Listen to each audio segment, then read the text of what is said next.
दोस्तों नमस्कार। जैसा कि आप लोगों ने इसका पहला वीडियो देखा था, उसमें कुछ तकनीकी चीज़ें छूट गई थी। दूसरा लेक्चर है, वहीं से शुरू करेंगे जहाँ से ये ख़त्म हुआ था। बस आपको एक काम करना है कि सारे वीडियोस को सीरियल से देखना है, बाकी केमिस्ट्री आपकी चुटकियों में होगी। आपको बताता हूँ कि किस्मत ने कहा कि तेरे बस की बात नहीं, किस्मत ने कहा कि तेरे बस की बात नहीं। हमने भी सीना चौड़ा करके कहा, हट पगली, तेरी इतनी औकात नहीं। आइए मस्ती के साथ देखते हैं। अपने दिल में जज्बा पैदा करिए, दुनिया में जो चीज़ें कोई भी कर सकता है तो मैं भी कर सकता हूँ।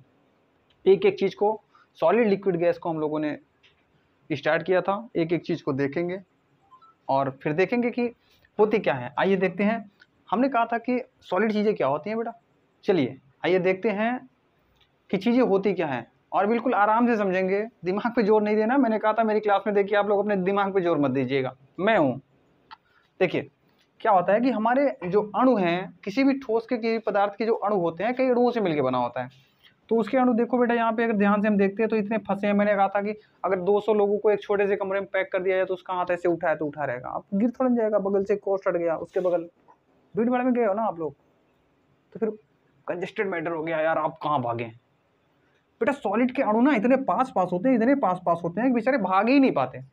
बेचारे भाग के जाएंगे तो कहाँ जाएंगे, भाग के जा ही नहीं पाते। अब यही एक प्रॉब्लम बच जाती है कि इनके बीच की गैपिंग जो होती है बहुत कम। तो एक चीज है अणुओं के बीच की दूरी, अणुओं के बीच की दूरी। अब बताओ मुझे कि अणुओं के बीच की दूरी किसके बीच में कम है? बहुत ज्यादा कम है बेटा, एकदम चिपके हुए हैं। तो ये अपनी आकृति बदल सकते हैं क्या? अपना आकार बदल सकते हैं क्या? नहीं बदल पाएंगे। जैसे जैसे आपने बता दिया था भूसे की तरह, वैसे उसी में फंसे पड़े हैं। इसलिए बेटा ये अपना आकार और आयतन बिल्कुल भी बदल नहीं पाते। अब आप कल्पना करो कि ये हो गया हमारा सॉलिड। आपको पता चल गई ना कि क्यों नहीं बदल पाते। दूसरी चीज, इसमें थोड़ा कम लोग हैं, इसमें थोड़ा सा कम लोग हैं। अब उसी कमरे में पता चला 20 लोग को छोड़ दिया गया, 20 लोग को छोड़ दिया गया, तो वो क्या करेंगे? यहाँ से वहां तक घूमते रहेंगे। बेटा क्वांटिटी तो कम नहीं होगी ना, 20 लोग हैं तो 20 लोग ही रहेंगे, कमरा है तो कमरा ही रहेगा। आयतन तो उनका निश्चित है, लेकिन आकार, अभी आप दरवाजा खोल के देखेंगे जंगले से कि ये 20 ठो ऐसे बैठे थे, लेकिन थोड़ी देर बाद देखेंगे अरे ये कैसे ऐसे बैठे थे। तो बेटा अपने हिसाब से एडजस्ट कर लेंगे। इसीलिए उसका क्या करेगा, आयतन तो निश्चित होगा बेटा। आयतन क्या है, फिक्स है। आकार अनिश्चित हो जाएगा। आकार कट्टम कुट्टम कर दीजिए आप, आकार अनिश्चित। क्योंकि उनके उनके पास क्या है ना कि जगह बहुत है, आदमी कम है। अब यहाँ पे क्या है, तीसरी कंडीशन अगर आप देखिए, एक मॉलिक्यूल यहाँ है, एक मॉलिक्यूल, एक मॉलिक्यूल, एक मॉलिक्यूल। अब पूरे कमरे में 4 लोग हैं, 5 लोग, तो आपको पता चलेगा दरवाजा खुला है। कहाँ बैठेगा, अपने मन का हो जाएगा ना बहला। 3-4 लोग तो ही हैं, सब अपना ही राज है। बेटा मॉलिक्यूल के बीच की दूरी बहुत ज़्यादा है। कितनी है? बहुत ज़्यादा है। तो सबसे ज़्यादा किस में है? सबसे ज़्यादा गैस में, उससे थोड़ा कम लिक्विड में, और सबसे कम यानी कि ना के बराबर किस में है बेटा? सॉलिड में। तो अणुओं के बीच की दूरी अगर बात करें, इसका क्रम पूछ ले आपसे, तो सबसे ज़्यादा किसके बीच में होती है? गैस में। उसके बाद उससे कम लिक्विड में बेटा, लिक्विड में। और सबसे कम हमारी सॉलिड में। उल्टा करके पूछ सकता है बेटा आरोही क्रम में बताओ। उसने कहा आरोही क्रम में बताओ, आरोही क्रम में। तो सर कहेंगे सॉलिड में, फिर उससे थोड़ा सा ज़्यादा लिक्विड में, फिर उससे ज़्यादा थोड़ा गैस में, उससे थोड़ा सा ज़्यादा ज़्यादा करके लिख देंगे ना। अवरोही पूछेगा, अवरोही पूछेगा तो इसी का उल्टा कर देंगे सर। सबसे ज़्यादा गैस में होती है, सबसे ज़्यादा गैस में होती है, और गैस से कम लिक्विड में होती है, और उससे थोड़ा कम सॉलिड में होती है। ये चीज़ें आप समझिएगा। अब दूसरी बात समझिए, आकार बदलने का गुण सबसे ज़्यादा किसके बीच में होगा? जिनके बीच में स्थान अधिक होगा। तो सबसे ज़्यादा आकार बदलने का गुण किसके पास होगा? आकार बदलने का गुण, आकार बदलने का गुण बेटा, आकार बदलने का गुण किसके पास सबसे ज़्यादा होगा? तो सबसे ज़्यादा होगा बेटा गैस के पास। गैस से थोड़ा कम होगा लिक्विड, और उससे थोड़ा कम होगा सॉलिड। बेटा हम गैस की श्रेणी, सॉलिड की श्रेणी, लिक्विड की श्रेणी की बात कर रहे हैं। मैंने अभी पहले ही लेक्चर में बता दिया था कि परफेक्ट सॉलिड कौन होता है, प्रियोरिटी। तो चीज़ें आप श्रेणी की तरह समझिए। नहीं तो अभी कोई के आके कहेगा सर एक लकड़ी का डंडा लिए थे वो तो सॉलिड है, सर हमारे यहाँ एक ये जो आप मार्क कर लिए है वो सॉलिड है, दाब दिया तो पुचुक गया, दाब दिया तो क्या हुआ, पुचुक गया। अरे कौन सा सॉलिड है यार, मैंने बताया था पहले लेक्चर में, पुष्पराज झुकेगा नहीं, टूट जाएगा। बात समझ आ रही, मजे आ रहे हैं ना आपको बेटा। दूसरी चीज क्या है, इनके बीच दो लोग अगर साथ में रहे तो उनके बीच प्रेम बहुत होता है। आपका प्रेम आपके रूम पार्टनर से जितना होगा, पड़ोसी से उतना होगा क्या, नहीं होगा ना। तो जो बंद है ना, वो क्या होगा, बंद को समझिए, बंद को ऐसे ही मेरी तरह समझिए कि जब अणु पास पास होंगे, अणु क्या है, पास पास होंगे, तो प्रेम ज़्यादा होगा, तो मजबूत होगा ना वो प्रेम। भाई 24 घंटे तो अपने पार्टनर के साथ रह रहे हैं हम, तो मेरे भाई की तरह है एकदम। अब पता चला कि एक सॉलिड में सबसे ज़्यादा बंद, सबसे अधिक मजबूत किसके होंगे, सॉलिड के होंगे। अब पता चला इसके जो मालिक्यूल है बेटा, इसके मालिक्यूल एक यहाँ पे है, एक यहाँ पे है, एक इस गांव का है, दूसरा उस गांव का है। तो दोस्त तो है यार, कोई दिक्कत नहीं है, लेकिन उतना उतना ज़्यादा मतलब तो नहीं होगा ना, थोड़ा सा इससे कम प्रेम होगा, थोड़ा सा इससे कम प्रेम होगा, क्योंकि इसके बीच की दूरी क्या है बेटा, थोड़ा सा बढ़ गई है। इसके बीच की दूरी आप देखो एकदम पास पास, एकदम पास पास, इसके बीच की दूरी थोड़ा सा बढ़ गई, और इनका तो कोई दूरी ही नहीं है भाई। बताओ किसके बीच में बंध सबसे मजबूत होगा, सॉलिड के, लिक्विड के, या गैस के। सर जो दूर होगा उसके, जाहिर सी बात है दूर वाले के पास प्रेम थोड़ा कम होगा, साल भर में एक बार मिलते हैं आपसे तो कितना प्रेम होगा, और क्या महीना में एक बार मिलते हैं, क्या नहीं रोज मिलते हैं, तो आपको किससे ज़्यादा प्रेम होगा, जिससे रोज मिलते हैं ना, और जिस उसके बाद किससे होगा, जिसमें थोड़ा सा महीने में मिलते हैं। सबसे कम किससे होगा, समझ गए आप लोग, कोई बात नहीं। तो बेटा अगर बंध किसके बीच में मजबूत होगा, तो सॉलिड के बीच में, सॉलिड से थोड़ा कम होगा लिक्विड, और लिक्विड से कम, वो डायरेक्टली क्वेश्चन पूछेगा सबसे कमजोर बंध किस में पाया जाता है, तो सबसे कमजोर बंध सर गैस में पाया जाता है। सबसे मजबूत बंध किस में पाया जाता है, सर सॉलिड में पाया जाता है। बात समझ में आ गई कि नहीं, इतनी बात आ गई, मजे आ रहे हैं, मजे आ रहे हैं ना। चलिए आगे चलें। अब बात करते हैं कि अगर हमने इसको समझ लिया तो ठोस में कौन कौन सा गुण होता है,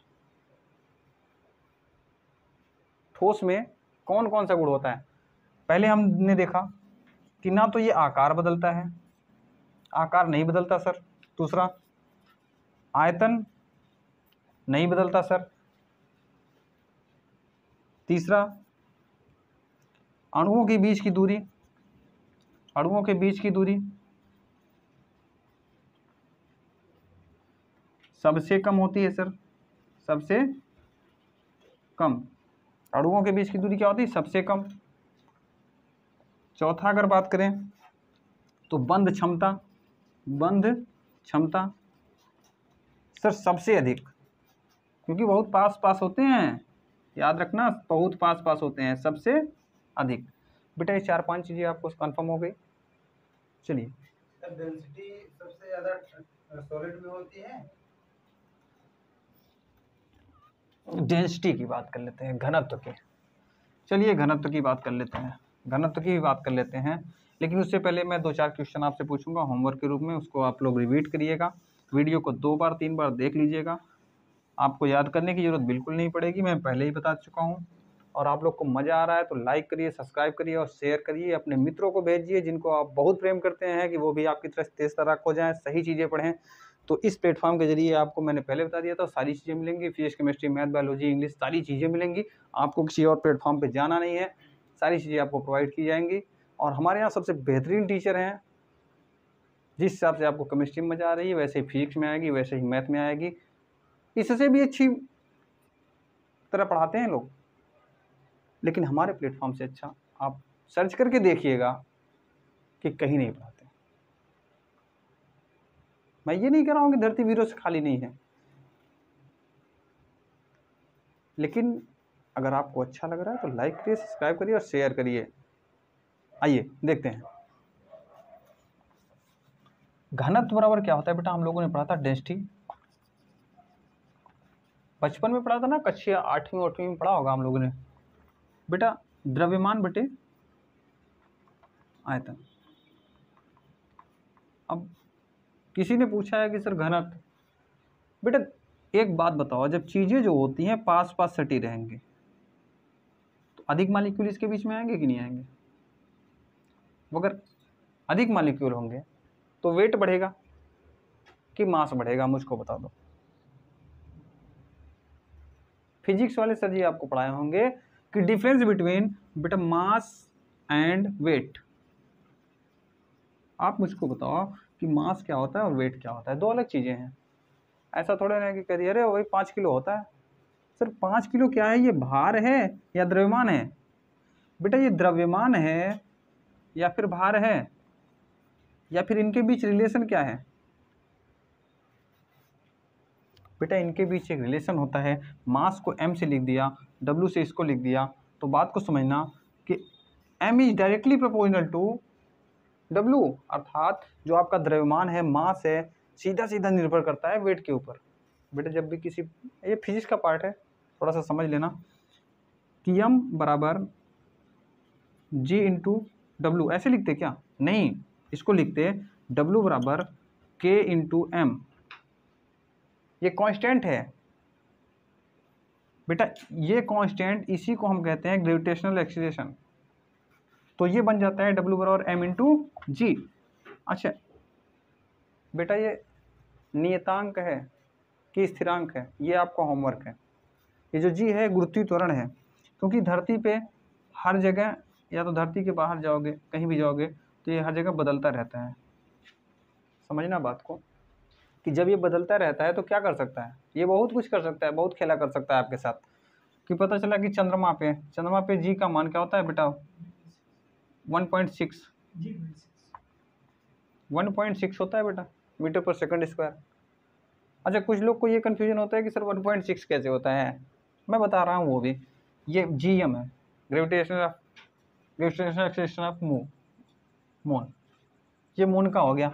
अब अर्थ का GE बराबर होता है 6 इंटू GM, 6 इंटू यानी कि 6 गुना अधिक होता है हमारी धरती पे, चंद्रमा पे 6 गुना कम होता है।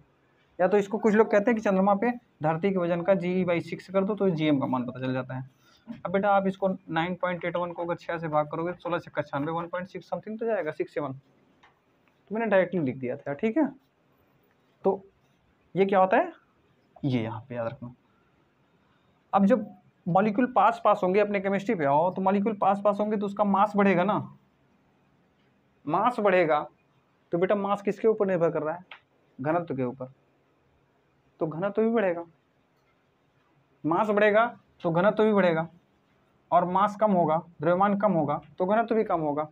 अब पिंड को उठाना 5 किलो का और देखना कि सर वो जो रुई वाला होता है, रुई वाला, एक रुई का एक बोरा लेना, उसमें रुई भरना, और एक बोरे में मिट्टी भर देना, बालू भर देना, गेहूं भर देना, उसको जाना उठाना, फिर तुमको पता चल जाएगा, तुमको तुरंत पता चल जाएगा कि सर बढ़ने पे बढ़ रहा है कि घटने पे घट रहा है।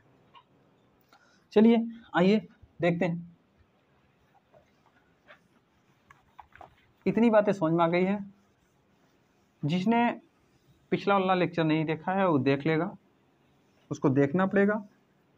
चीज़ें शुरुआत से देखेंगे तो आपको समझ में आएंगी, बीच बीच में देखेंगे तो फिर पता चलेगा इक्का दुक्का चीज़ें पल्ले पड़ेंगी, फिर कहोगे यार सर पता नहीं क्या पढ़ाते। बेटा नाटक शुरू था, आप पहुंच गए, आपने देखा कि राजा पहुंच गया, राजा का सीन चल रहा है, राजा ने उसको लतिया दिया। अब कहे नाटक देखने हम हो गए थे, क्या अच्छा तो राजा ने लतियाया क्यों? कहे ये वाला तो हम देखे नहीं थे। बेटा सवाल आ गया राजा ने क्यों लतियाया, अब याद नहीं सर, हम तो वाला नहीं देखे थे। तो आयोग वाला कहेगा कि तुम नहीं देखे थे लेकिन हम दिखाए थे, तो तुम्हारी गलती है ना। इसलिए कहूँ बेटा कि वीडियो को शुरुआत से देखना, इसके पहले का लेक्चर देख लेना, और इसके बाद जितने लेक्चर आने वाले सारे देख लेना। किन चीज़ों से मिलकर बना था बेटा? अणुओं से। किन चीज़ों से मिलकर बना था? अणुओं से। अब बात को समझना, बड़ा मज़ेदार खेल है। दो चीज़ें हैं, एक होती है रासायनिक अपक्रिया, एक कहानी बताऊंगा आप लोग को बड़ी मज़ेदार, और एक होती है स्वतंत्र अवस्था। स्वतंत्र अवस्था। रसायन विज्ञान में दो चीज़ें इंपॉर्टेंट है। पहली क्या है? रासायनिक अपक्रिया कोई भी क्रिया होगी उसको हम कहते हैं केमिकली रिएक्शन हो गया, केमिकली रिएक्शन हो गया। गांव वाले भी बोलते रहते हैं आधा हिंदी आधा अंग्रेजी। रासायनिक क्रिया हुई सर, सर नमक पानी में डाले और गल गया। अरे गल गया तो कैसे गल गया, उसके प्रोसेस को तो समझना है केमिस्ट्री में। संघटन गुणधर्म यही को तो समझना है ना। अब आकार, आकृति, रूप, संरचना, काला है, गोरा है, मोटा है, पतला है, इसको समझना तो फिजिक्स में जाओ। लेकिन किसी प्राणी का चरित्र कैसा है, उसकी सोच कैसे है, ये केमिस्ट्री के ऊपर डिपेंड करती है। दो पार्ट बनते हैं बेटा। बाहरी चीजों को अगर आपको देखना है, उसकी जैसे कि आकृति, आकार, रूप, रंग, बनावट, अगर इसको देखना है बेटा तो फिजिक्स पढ़ो, वो तो फिजिक्स वाला बताएगा ना। लेकिन इसके अंदर क्या खेला है, चोर है, पुलिस है, डाकू है, डॉक्टर है, पुलिस है, उसके अंदर जो दिख रहा है ना भाई, जो नहीं दिख रहा है तुमको, उसके अंदर कैरेक्टर क्या है, वो केमिस्ट्री बताएगी आपको, वो बताएगी केमिस्ट्री। आइए समझते हैं केमिस्ट्री का जो मॉलिक्यूल था वो क्या था, वो था क्या वास्तव में। बेटा दो चीजें मैंने कही, एक थी रासायनिक अपक्रिया, दूसरा स्वतंत्र अवस्था। एक कहानी समझो आप, एक छोटी सी कहानी समझो। तो वो कहानी क्या है, आपके घर में कोई छोटा सा बच्चा है क्या? अगर कोई छोटा सा बच्चा नहीं होगा तो पड़ोस में देख लेना। अब छोटा सा बच्चा है, कहानी को ध्यान से सुन लेना, पूरी चीजें समझ में जाएंगी।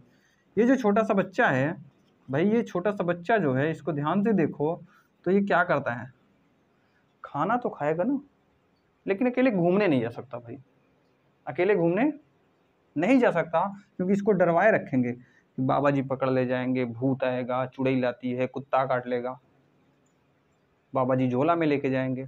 लेकिन बेटा ये खाना तो खाएगा ना, ये खाना खाएगा, लेकिन घूमने नहीं जाएगा बेटा, ये स्वतंत्र नहीं है, ये स्वतंत्र नहीं है। फिर ये बच्चा थोड़ा सा बड़ा हुआ, कॉलेज में गया, 5-7 लोग का आप लोग का ग्रुप हो गया होगा, अरे देख लेंगे हम, 5-4 लोग जा रहे हैं ना मम्मी, कोई दिक्कत नहीं है, हम जा रहे हैं, 4-5 लोग जाएंगे आराम से। अब 4-5 लोग जाएंगे तो मम्मी कहेगी हाँ ठीक है कोई दिक्कत नहीं, 4-5 लोग हो, तुम्हारा ग्रुप बन गया है, अब तुम घूमने जा सकते हो। बच्चा क्या किया, थोड़ा सा जब बड़ा हो गया बेटा, तो उसके साथ दो घटनाएं घटी, ध्यान से समझो, कि वो खाना भी खाएगा और घूमने भी जाएगा, इतनी बात समझ में आ गई क्या? यानी कि ये सीधे सीधे कहें दो चीजें, ये स्वतंत्र हो गया, क्या हो गया, स्वतंत्र रह सकता है, लेकिन ये बेटा स्वतंत्र नहीं रह सकता, स्वतंत्र नहीं रह सकता। अच्छा ये स्वतंत्र क्यों हुआ, ये स्वतंत्र इसलिए हो गया बेटा, क्योंकि इसके पास एक समूह बन गया। क्या बन गया? समूह बन गया, कई बच्चों का समूह बन गया है। अकेले तो जाने नहीं देंगे, कई बच्चे मिलके गए, नहीं रामू भी जा रहा है, मोहन भी जा रहा है, मम्मी हम जा रहे हैं, तो मम्मी कहें हाँ 3-4 लोगों, कोई दिक्कत नहीं, जाओ। बेटा वो मेन फैक्टर क्या बना, समूह।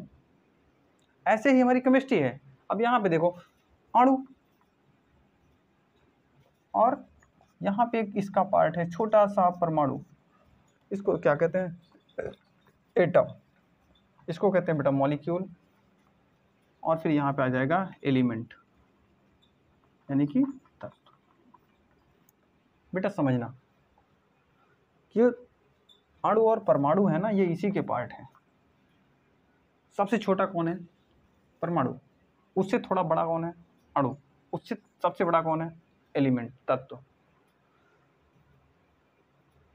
अब मैं जो ये कहानी बता रहा था उसमें से समझो कि अगर आपसे किसी ने कह दिया कि सर कि बेटा बताओ परमाणु की परिभाषा बता दे या अणु की परिभाषा बता दो, तो तुम कहोगे सर जी ये तो रटबा ही नहीं किया, ऐसे सर खुजलाओगे, इधर देखोगे उधर देखोगे, छत देखोगे, अणु, what is molecule, sir molecule. बेटा रटना नहीं है, समझ लो, 1 मिनट में समझो, 1 मिनट में समझो, कहानी समझ में आ गई है ना। देखो यहाँ पे समझो, यहाँ पे समझो, जो सबसे छोटा है वो रासायनिक अभिक्रिया करेगा, रासायनिक अभिक्रिया क्या करेगा, लेकिन स्वतंत्र अवस्था में स्वतंत्र नहीं रह सकता बेटा। सीधे बोलना कि तत्व का वह छोटा से छोटा भाग, तत्व का वह छोटा से छोटा कण भाग जो रासायनिक अभिक्रिया में भाग लेगा, लेकिन स्वतंत्र अवस्था में नहीं रह सकता। इतनी बात समझ में आ गई। जो रासायनिक अपक्रिया में भाग लेगा लेकिन स्वतंत्र अवस्था में नहीं रह सकता, वो बेटा क्या कहलाता है? परमाणु कहलाता है। अब तो याद हो गई ना, अब तो सर नहीं खुजलाओगे। थोड़ा सा ये जब इसका समूह बन गया, इसका क्या हुआ? समूह बन गया, गैंग बन गया, तो ये कई लोग हो गए, तो बेटा रासायनिक अपक्रिया में भाग भी लेगा और स्वतंत्र अवस्था में रहेगा भी। तो इसकी सिंपल सी परिभाषा बता देंगे सर, तत्व का वह छोटा भाग जो स्वतंत्र अवस्था में भी रहता है और रासायनिक अपक्रिया में भाग भी लेता है, वो क्या कहलाएगा? वो कहलाएगा अणु। पीछे आओ सर, जो रासायनिक अपक्रिया में भाग लेगा लेकिन स्वतंत्र अवस्था में नहीं रहेगा, वो परमाणु है। जो स्वतंत्र अवस्था में रहेगा भी, रासायनिक अपक्रिया में भाग भी लेगा, वो अणु हो गया। एटम और मॉलिक्यूल हो गए बेटा। किसके भाग हैं? तत्व के भाग हैं। अगर और भी उसको बेवकूफ बनाना है तो सुनो, परमाणुओं का समूह क्या कहलाता है बेटा? अणु कहलाता है। एक लाइन में बताना, वो निपट जाएगा, समझ जाएगा, इसको आती है कि परमाणुओं का समूह अणु कहलाता है सर, और अणुओं का समूह क्या कहलाता है? तत्व कहलाता है। इंग्लिश में अगर a group of atoms is called molecule and a group of molecule is called element. Confirm? इतनी बात समझ में आ गई। लिखो, a group of atoms is called molecule. बेटा इतनी छोटी सी परिभाषा थी। और a group of molecule is called element. क्या करना था यार? अब तो समझ में आ गई ना। या तो यहां से बताओ कि केमिकल रिएक्शन में भाग लेगा लेकिन फ्री नहीं रह सकता। सर एटम है, फ्री भी रहेगा, केमिकल रिएक्शन भी करेगा। सर अणु है। बात समझ में आ गई। कल हम लोग इस पे चर्चा करेंगे कि परमाणु, अणु तो हमने समझ लिया, ये एलिमेंट कितने चीजों में टूटेगा। कल का लेक्चर बहुत महत्वपूर्ण होगा, आप लोग उसको देखिएगा, समझिएगा, और उम्मीद करूंगा आपको ये पसंद आया होगा। अधिक से अधिक लोगों के पास शेयर करिएगा, सब्सक्राइब करिएगा। तब तक के लिए जय हिंद, जय भारत।